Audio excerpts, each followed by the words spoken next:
जय श्री राम दोस्तों, राधे राधे। आप सभी का स्वागत है सरयू सनातन में।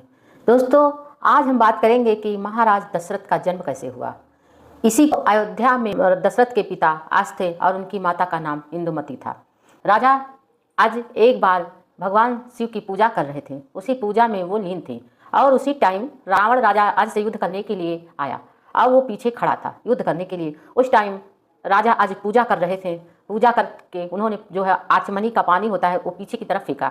रावण ये सोचने लगा कि आखिरकार ये पानी क्यों पीछे फेंक रहे हैं। इसी सोच में जब राजा आज ने पूजा कर लिया तो रावण उनके समीप जाके आगे जा करके उनसे पूछा, महाराज आप पूजा करके पानी तो लोग आचमन आगे करते हैं, आप पीछे क्यों किया।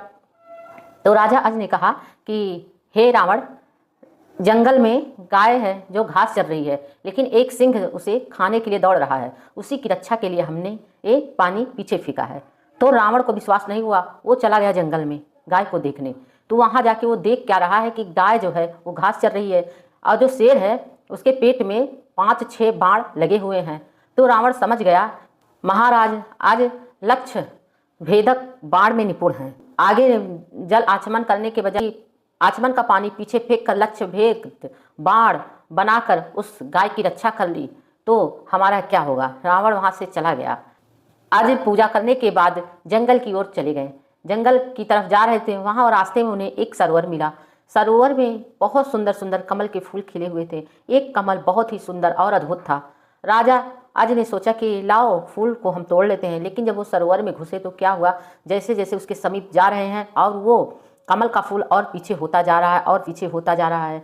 तो आज ने सोचा कि ऐसा क्यों हो रहा है। तभी उसी टाइम आकाशवाणी हुई कि हे राजा, तुम हम निसंतान हो, तुम्हारे पास पुत्र नहीं है, इसलिए तुम इस कमल के फूल को तुम नहीं पा सकते हो। यह सुन करके राजा आज को बड़ा दुख हुआ। वो दुखी मन से अपने राज्य को अयोध्या को लौट आए। आकर के वो बहुत दुखी हुए, बहुत सोच में पड़े हुए थे। भगवान शिव ने कहा कि ये परम भक्त है मेरा और ये बहुत चिंता में है। तो उन्होंने धर्मराज को आदेश दिया कि कोई भी ब्राह्मण लेके अयोध्या जाओ और राजा आज के पास जाओ जिससे उन्हें पुत्र की प्राप्ति हो। तो फिर उसी हिसाब से धर्मराज ने किया कि अयोध्या के कुछ दूर पे सरयू के किनारे एक ब्राह्मण और ब्राह्मणी कुटी बना के रहने लगे।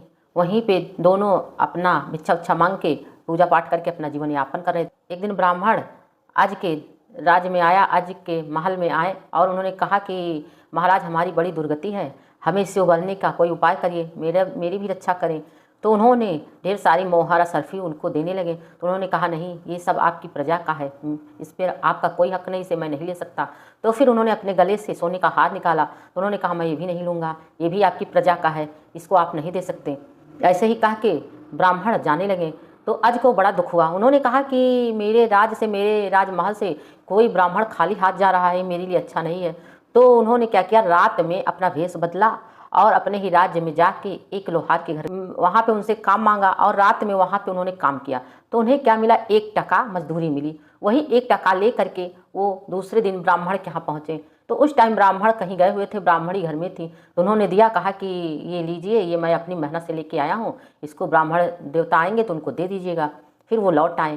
फिर जब लौट आए फिर ब्राह्मण आए तो ब्राह्मणी ने उन्हें दिया कि ब्राह्मणी ने कहा कि ये राजा आज आए थे, इन्होंने दिया है, ये कहा कि उनकी मेहनत का है। तो फिर वो ब्राह्मण ने क्या किया कि उसको उठा के ज़मीन पे फेंक दिया। उस 1 टका जो था उसको उठा के ज़मीन पे फेंक दिया। अब वो 1 टका फेंकते ही ज़मीन के अंदर गड्ढा हो गया, अंदर चला गया और उसमें से कुछ दिखाई देने लगा।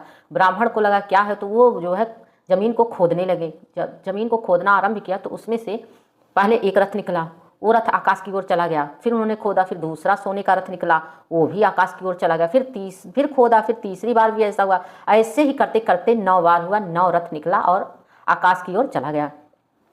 जब उन्होंने 10वीं बार खोदा तो उसमें से एक बालक रथ में बैठा हुआ निकला और वो पृथ्वी पर रुक गया वो रथ।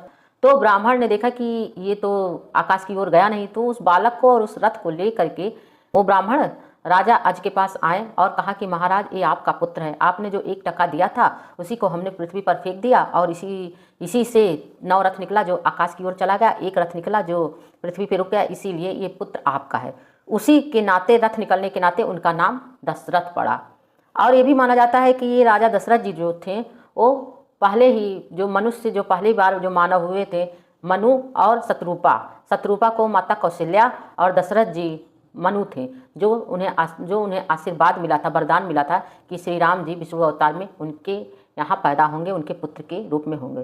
तो दोस्तों, इस प्रकार से आपको हमारी जानकारी कैसी लगी? अच्छी लगी हो तो प्लीज़ लाइक, सब्सक्राइब, कमेंट करिए। जय श्री राम, राधे राधे।